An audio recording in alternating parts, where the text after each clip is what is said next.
오늘 우리에게 주신 하나님 말씀은 짧습니다. 히브리서 12장 1절부터 2절입니다.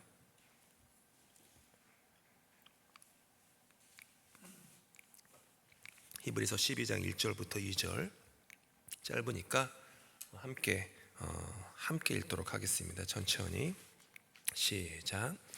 이러므로 우리에게 구름같이 둘러싼 허다한 증인들이 있으니 모든 무거운 것과 얽매이기 쉬운 죄를 벗어버리고 인내로써 우리 앞에 당한 경주를 하며 믿음의 주요 또 온전하게 하시는 이인 예수를 바라보자. 그는 그 앞에 있는 기쁨을 위하여 십자가를 참으사 부끄러움을 개의치 아니하시더니 하나님 보좌 우편에 앉으셨느니라. 아멘.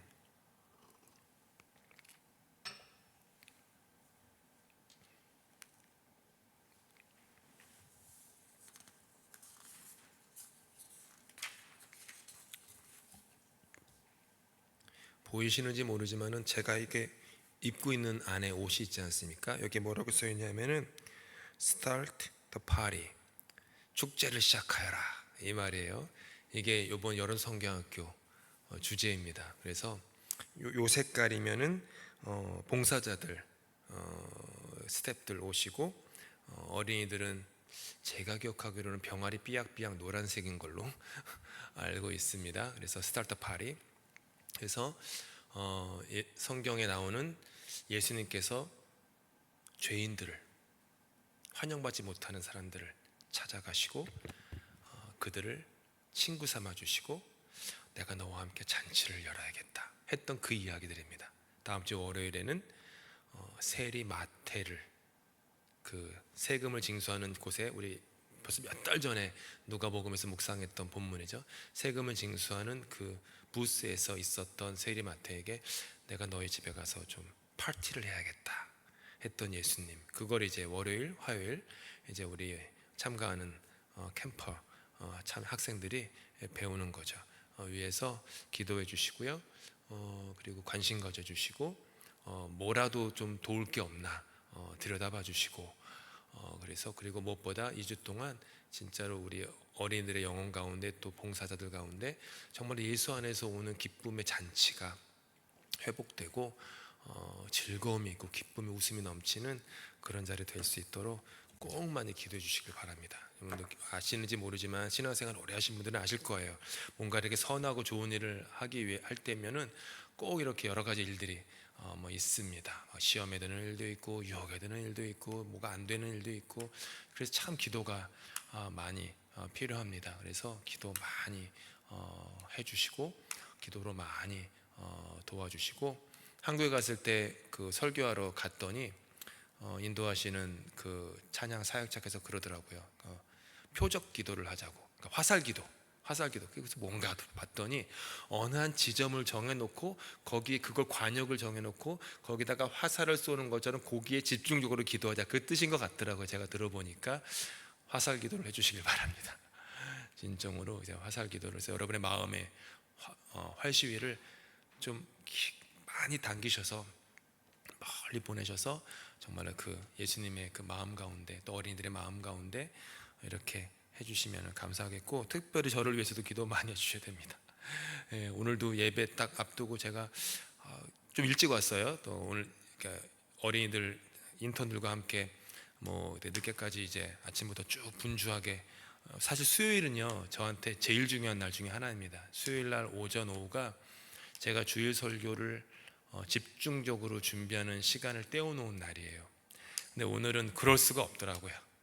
있으면은 무슨 일이 있고 또 애들이 저를 찾아오고 이렇게 방해받지 않으려고 커튼을 쳐놔도 계속 놓고 하고 집중이 못 하겠더라고요. 그래서 이게 오늘 수요일이 좀 망가지면은 주일이 힘들어지는데, 왜냐하면 오늘부터 설교를 해서 목요일, 금요일, 토요일, 주일 새벽까지 계속해서 생각하고 곱씹으면서 필요 없는 말들 다 가지치기 하고 날카로운 말들 부드럽게 바꾸고 찌르는 말들 감싸 안는 말로 바꾸고 이런 작업들을 계속 해야 되거든요.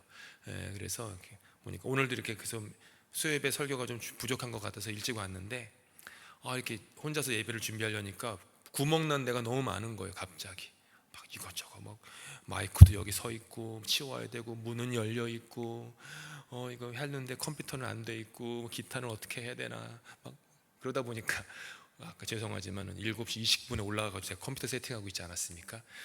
이게 좀 그렇더라고요. 그래서 주님께 이런 마음으로 이렇게 예배드리면 안 되는데 차분하게 기도하고 적어도 저기 앉아서 5분 10분은 기도하고 예배 들어가야 되는데 그렇게 일찍 와도 이게 시간이 안 되는구나. 그래서 기도를 저를 위해서도 많이 해주시면 감사하겠습니다. 히브리서 12장 1절부터 2절 말씀인데요, 12장을 이해하기 위해서는 11장을 아셔야 됩니다. 11장은 한 번쯤은 들어보셨을 믿음의 선진들의 목록이에요. 11장에 계속 나와요. 아브라함은, 야곱은, 누구는, 모세는, 그 다음에 어떤 여인들은 어떻게 죽었고 막 이런 얘기들이 쭉 펼쳐지면, 그러니까 구약에 나오는 믿음의 선진들의 목록이 11장에 나옵니다. 그 다음에 12장으로 넘어가는 거예요. 우리가 흔히 성경을 읽을 때 놓치는 게 뭐냐면 11장, 12장 딱 분리되어 있지 않습니까? 그리고 1절, 2절. 근데 원래 성경은요, 장절이 없습니다. 아시죠? 히브리어 성경이나 헬라어 성경에 장절이 없어요. 장절이 생긴 것은 예수님께서 승천하시고 몇백 년이 지난 후예요. 그러니까 11장과 12장의 구별이 없었다라는 거예요. 원래 히브리어 성경은. 그냥 쭉 읽는 성경이에요. 두루마리 성경이니까 쭉 읽는 거라서 11장 끝난 다음에 12장까지 그냥 연결되는 겁니다. 사실은 이게 중요한 게 뭐냐면 11장에서 구약에 나오는 믿음의 선진들의 목록을 쭉 나열한 다음에 12장 1절에 가서 우리의 대제사장인 예수님을 얘기해요. 다른 얘기로 하면은 구약의 11장에 나오는 구약의 모든 믿음의 완성이 누구라는 거예요? 예수님이다라는 얘기를 펼쳐가는 거죠. 히브리서는 구약 성경을 새롭게 해석하는 성경입니다. 히브리서 저자는 누군지는 몰라요. 한때는 사도 바울이다라고 해가지고 오랫동안 사도 바울이 저자라고 믿어왔는데 벌써 사도 바울의 저자설이 이제 학자들 사이에 받아들여지지 않은 지는 수십 년이 지났어요. 지금은 웬만한 교회 목사님들도 히브리서의 저자가 바울이라고 얘기하지는 않으실 거예요. 근데 누군지는 모르지만 아무튼 히브리서 저자는 구약을 아직 끝나지 않은 이야기로 보는 거예요. 이걸 이제 아셔야 돼요. 구약, 그러니까 당시에는 그냥 성경이라는 한 권의 책이 있었고 신약 성경이 없잖아요. 그러니까 구약이라는 그 성경, 그 이야기가 끝나지 않은 이야기. 구약의 이야기가 하나님의 인류를 향한 구원을 향해서 막 달려가고 있는데 마치 열차처럼, 열차는 뒤로 갈 수 없잖아요. 탈선할 수도 없잖아요. 어느 하나의 목표 지점을 향해서 달려가는 게 열차인데 그 기차처럼 막 달려가고 있는데 그 마지막 종착역, 마지막 정거장, 마지막 퍼즐이 완성되기를 구약 성경이 기다리고 있다라고 보는 거예요. 구원이라는 목적지를 향해서 고속도로가 쭉 뻗어 있는데 그 길이 끊어져 있기에 목적지로 가기 위해서는 마지막 구간의 공사가 완성돼야 된다. 그 마지막 구간이 어디냐? 예수 그리스도. 자신의 몸으로 친히 단번에 희생을 하신 예수 그리스도의 마지막 희생 제사가 마지막 구간이다 라고 하는 거예요. 이것을 좀 더 잘 이해하기 위해서는 히브리서가 기록되던 상황을 알 필요가 있습니다. 히브리서는 유대 그리스도인들을 위해 쓰여진 성경입니다. 당연하죠. 유대 그리스도인들을 위해서 쓰여졌으니까 11장에 그렇게 많은 아브라함, 모세, 야곱 이야기가 나오죠. 유대인들이 아니면은 아브라함이 누군지, 야곱이 누군지 몰라요. 그러니까 히브리서는 유대 그리스도인들을 대상으로 쓰여졌어요. 근데 유대 그리스도인들이 처한 독특한 상황이 있었습니다. 뭐냐면은 박해의 위협 가운데 있었어요. 근데 그 박해가 하나가 아니었어요. 첫 번째 박해는 유대인이기 때문에 로마 제국의 박해 아래에 있었어요. 둘째는 유대인이지만 또한 그리스도인이었기 때문에 동료가 아니죠, 동족 유대인들에게 당하는 박해도 있었어요. 그러니까 이중의 박해 속에 처했던 거예요. 아시겠죠? 이렇게 이중적인 박해의 위험에도 불구하고 히브리서는 그들에게 말하는 거예요. 그리스도 안에서의 신앙을, 복음을 버리고 다시 유대주의, 과거의 구약의 시대로 돌아가지 말아라. 되돌릴 수 없는 길을 지나온 것이다. 열차는 뒤로 돌릴 수 없다. 백할 수가 없다. 이미 지나온 길이다. 과거를 회개하지 말아라는 거예요. 구약에 있었던 그때의 시대 정신, 그때의 율법 정신, 그때의 관습, 전통, 방식, 그때의 인간관, 그때의 인종관, 민족은 이런 거야, 하나님의 선민은 이런 거야, 그런 식의 구약의 시대 정신으로 돌아가지 말아라. 그 시대는 끝났다, 지나갔다. 그거는 유대인들만이 아닌 인류를 위한 구원의 이야기가 예수 그리스도로 말미암아 성취되었으니까 과거의 그 구약의 그 준비 단계, 구약은 준비 단계예요. 완성이 아니라. 히브리서가 보는 것은요, 준비 단계로 돌아가지 말아라 라는 거죠. 구약 시대 가운데 깊이 인생의 역사에 개입하셨던 하나님께서 구약의 이야기가 결국은 가리키는 지점인 예수 그리스도라는 대제사장을 통한 마지막 퍼즐 조각으로 말미암은 완성을 성취하셨기에 이제는 구약 너머의 삶을 살라는 거예요. 한 손에는 구약을 쥐고 있지만 다른 손에는 십자가의 희생 제사가 담긴 신약을 붙잡고 있는 거죠. 그리고 십자가는 그렇게 구약과 신약을 이어서 새로운 복음의 시대로 인도하는 거예요. 그러니까 신약의 시대도 지나서 새로운 복음의 시대로 인도한다라는 거죠. 이것을 오늘 현대를 살아가는 우리에게 과연 이 히브리서 저자가 이 성경을 써야만 했던 시대 상황이 2000년 전인데 과연 우리랑 무슨 상관이 있는가? 구약은 저 옛날 과거의 것을 가리키는 것입니다. 과거의 것이에요. 구약, 과거의 것. 우리의 삶에도 구약의 시기가 있었습니다. 우리의 지나온 과거인 구약의 세월에도 질곡과 굴곡의 역사가 있었습니다. 미당 서정주 시인께서 이렇게 말씀하셨죠. 한 송이 국화꽃을 피우기 위해 봄부터 소쩍새는 그렇게 울었나 보다. 이게 뭐죠? 우리에게는 그렇게 울던 봄이라고 하는 구약의 시간들이 있었다라는 거예요. 봄, 구약의 시간, 질곡과 굴곡의 아픈 시간들.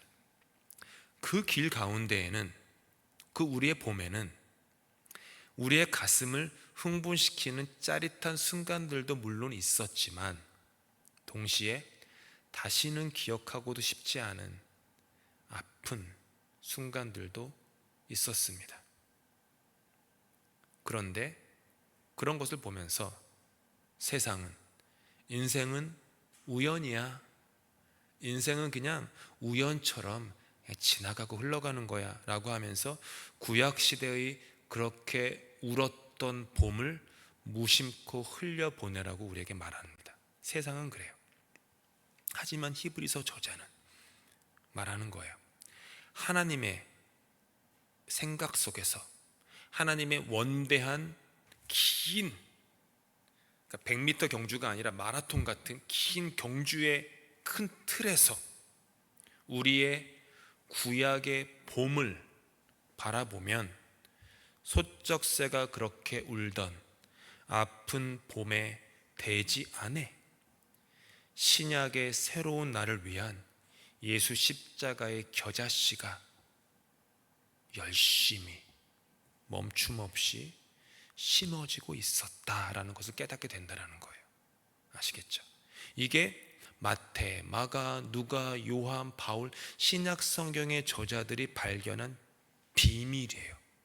그래서 바울 사도께서 그토록 구약의 이야기를 많이 하시는 거예요.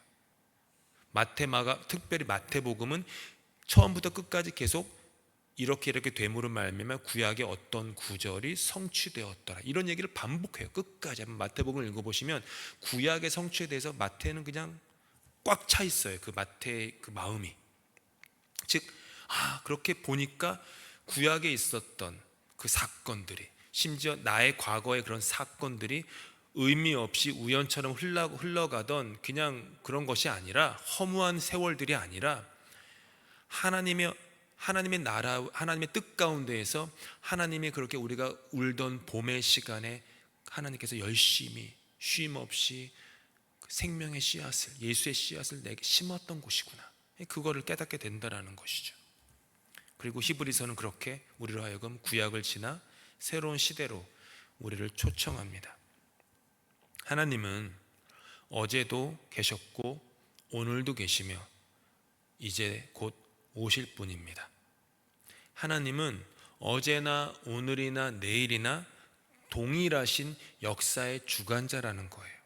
이게 굉장히 중요합니다. 그래서 하나님은 살아계신 주라고 고백하는 이유는, 구약에서 역사하셨던 하나님이 구약의 시대와 장소에 갇혀진 것이 아니고, 신약에서 역사하신 하나님이 신약의 시대와 장소에 갇혀진 것이 아니고, 지금의 내가 살아가는 일상의 삶 속에도, 이 시간과 장소에도 역사하고 있다라는 그 고백이에요.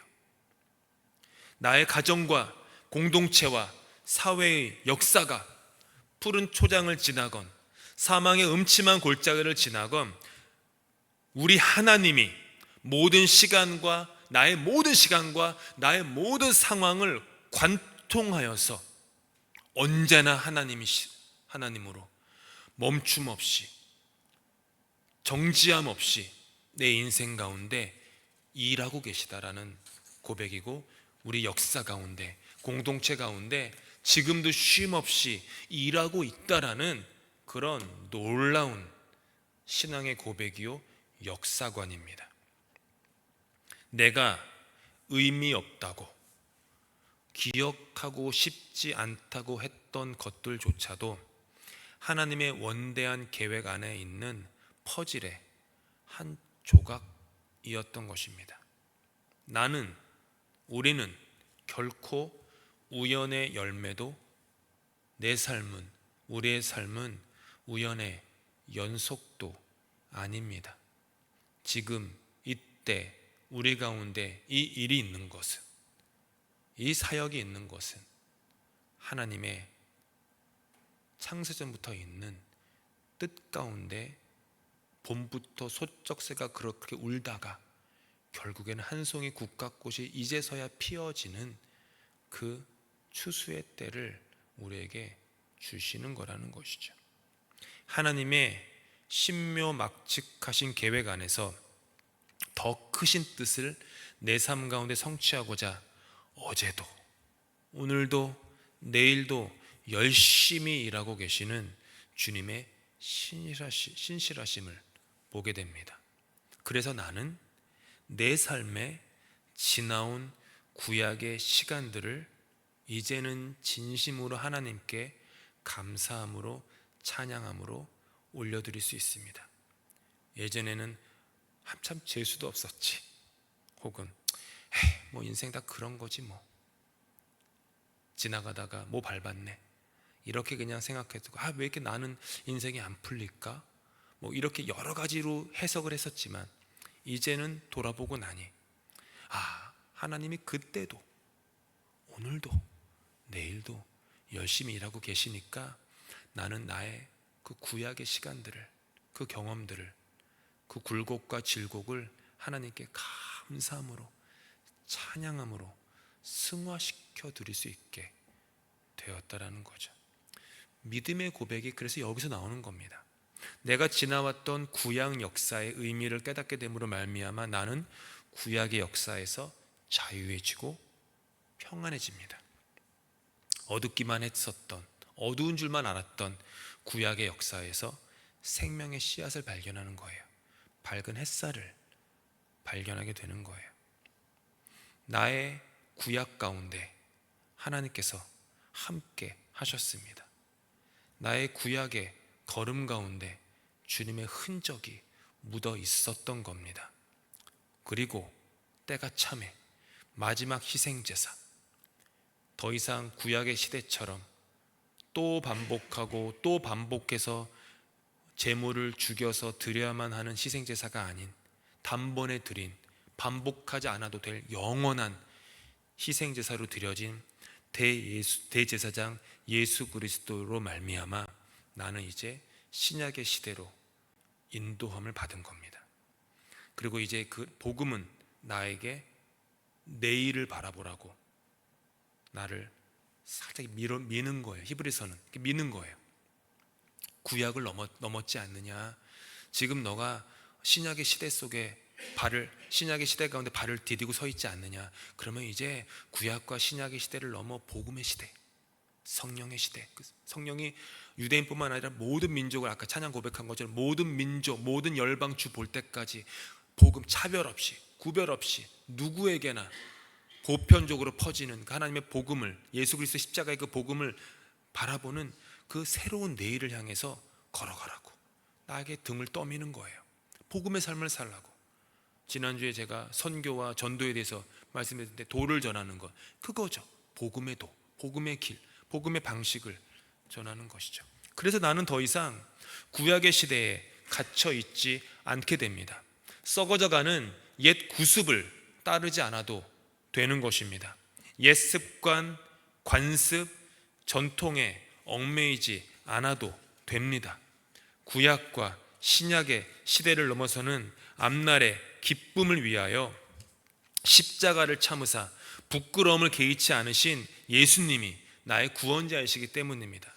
성경 말씀처럼 죽으시고 부활하신 예수님이 이제는 하나님의 보좌 우편에 앉으셔서 다스리고 있기 때문에 그분의 힘을 힘입어 살아가는 것입니다.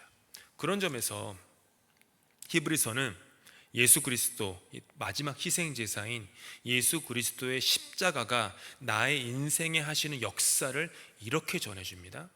믿음의 주요 또 온전하게 하시는 이인 예수를 바라보자. 이게 잘 느낌이 없을 수 있는데, 헬라어 원문에 따르면 믿음의 주요는 the author of faith, 온전하게 하시는 이라는 것은 perfecter, finisher of faith라고 되어 있습니다. 이게 굉장히 중요합니다. 우리는 아무 생각 없이 내 믿음이라고 말합니다. 내 믿음, 내 믿음. 그 안에는 뭐 어떤 말이, 어떤 의미가 담겨 있는 걸까요? 믿음이 내가 시작한 것이고, 믿음이 나의 소유고, 나의 열심에 달려 있는 것이고, 내가 성장시키는 것이고, 그렇기 때문에 완성도 나에게 달려 있다, 이 얘기를 하는 거예요. 내 믿음. 그러면 내 믿음, 내 믿음. 근데 히브리서는 오늘 분명하게 말합니다. 믿음의 주요. 잘 생각해 보죠. 믿음의 주요. 나에게 있는 믿음의 주인이 내가 아니라는 거예요. 놀랍지 않습니까? 내 안에 언젠가 내가 하나님을 만나서 믿음으로 예수님을 나의 주님으로 고백했던 그 믿음, 내가 한 게 아니라는 거예요. 내 것이 아니라는 거예요. 그래서 원어 성경은 author라고 해요. 즉 내 믿음을 지으신 분, 내 믿음을 창작하신 분, 내 믿음의 작가가, 창조주라는 얘기죠. 결국은 예수 그리스도다라고 선포하는 거예요. 따라서 이 말은 믿음의 시작이 나에게 주어진 믿음의 시작이 예수 그리스도이듯이, 나의 믿음의 완성, 즉 내 믿음이 내게 주어진 믿음이 내 믿음을 온전하게 하시는 분은 내 믿음의 perfecter이자 finisher인 예수 그리스도다라는 겁니다. 시작하신 이도 예수요, 그분의 십자가요, 내 안에 있는 그 믿음의 여정을, 내가 걸어가는 믿음의 여정을 완성하시는 분도, 온전케 하시는 이도 예수와 그분의 십자가라는 거예요. 내가 아니라는 거예요. 내가 시작한 첫걸음이 아니라는 거예요. 예수님이 시작하게 하신 첫걸음이라는 거죠. 내가 믿음으로 디디는 그 마지막 걸음조차 내가 아니라 예수님이 나의 마지막 날에 나로 하여금 그 믿음의 마지막 걸음을 떼게 해주시는 분이다 라고 하는 거예요. 이게 굉장히 중요합니다. 믿음의 주가 내가 되면 벌어지는 일이 있어요. 의도하진 않아도요, 아주 자연스럽게 벌어지는 일이 있습니다. 뭐냐면 믿음의 주가 내가 되면, 내 믿음이 되면 하나님을 내 믿음의 범주 안으로 집어넣습니다. 이거 의도하건 의도하지 않건 자연스럽게 벌어지는 일입니다. 내 믿음이기 때문에, 내 믿음이니까 하나님을 내 안으로 집어넣어요. 좀 더 쉽게 설명하면 나의 작고 좁은 생각, 경험, 고집, 성격, 성품, 습관, 인격, 지식, 의지, 이런 것들의 작은 세계 안에 하나님을, 죄송한 얘기지만, 꾸겨 넣어요. 그래서 내 고집으로 하나님을 이해하고, 내 생각으로 하나님을 해석하고, 내 성격으로 하나님을 판단하고, 내 성품과 습관과 인격과 지식과 의지에 따라서 하나님을 재단합니다. 예단하고요. 비록 나 스스로 그렇게 하지 않는다, 그렇게 하는 것은 불경한 일이에요 라고 말한다 할지라도 마음을 한꺼풀 혹은 두꺼풀 벗겨보면 밑에서 돌아가는 원칙은 그럴 것 같아요. 그래서 모든 것이 나의 호불호라고 하는 작은 틀 속에 하나님을 거하게 합니다. 여기 계십시오, 요 안에. 그러니까 너무 크신 하나님을 그 작은 상자에 그냥 막 넣는 거예요. 믿음의 주가 내가 될 때 불가피하게 벌어질 수밖에 없는 영적인 현실이 거기에 있습니다. 저를 포함한 대부분의 우리 신앙인들이 인생의 어느 한순간은 혹은 꽤 긴 순간 동안 겪는 실수요, 오해요, 부족함입니다. 하지만 믿음의 주가 예수 그리스도와 그분의 십자가가 되면 방향이 달라집니다.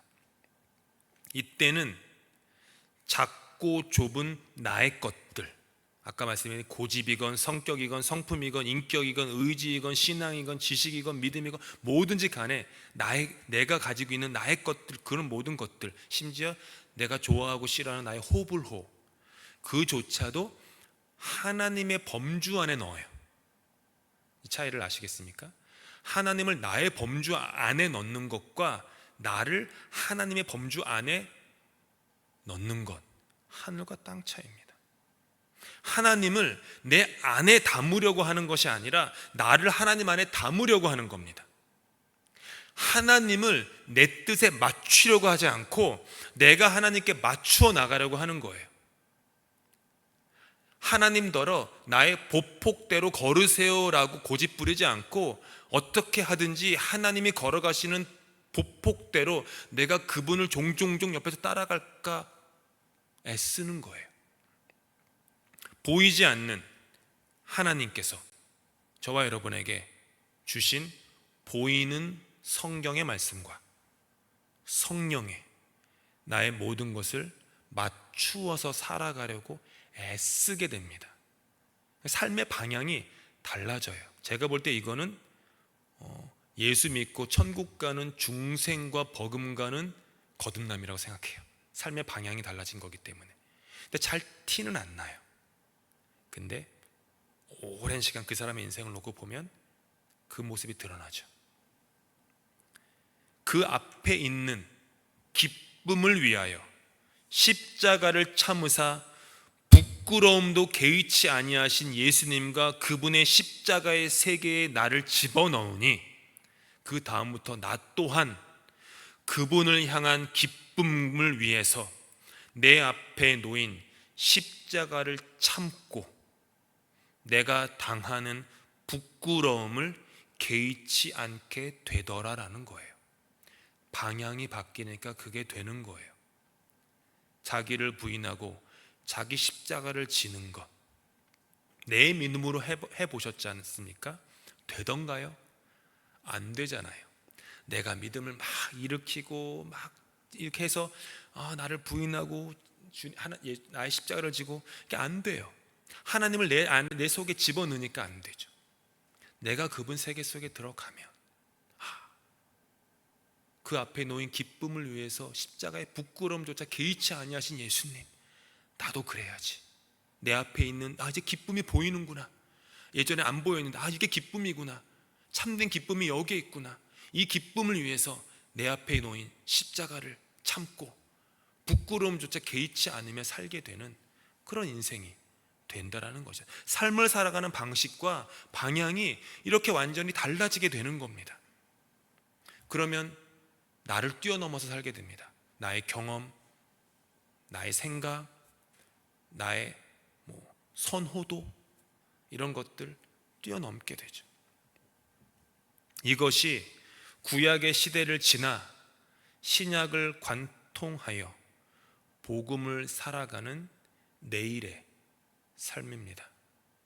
예수님께서 저와 여러분의 믿음의 주님이십니다. 꼭 잊지 마십시다. 이게 제가 지금 정말 이걸 우리 성도님들께서 정말 마음에 깊이 담으시면 너무 좋겠는데 제 말이 부족해가지고 설명을 잘 못하겠어요. 진짜 한 분 한 분들이 내 믿음의 주님은 예수님이야.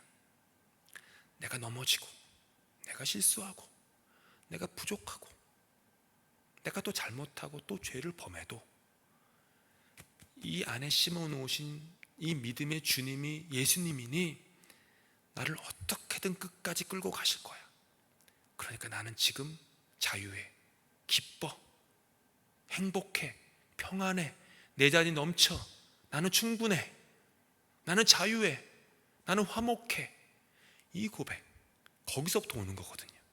그때부터 거기서 오는 거예요. 내가 믿음이 이렇게 많아, 그러니까 나는 자유해. 안 됩니다. 해보십시오. 되지 않습니다. 내가 믿음이 참 충만해, 그러니까 나는 행복해. 안 됩니다. 되지 않아요. 내가 주인이 되면 되지 않습니다. 사랑하는 성도 여러분, 믿음의 주님이 예수님이십니다. 온전하게 하시는 분, 즉 완성하게 하시는 분 예수님이십니다.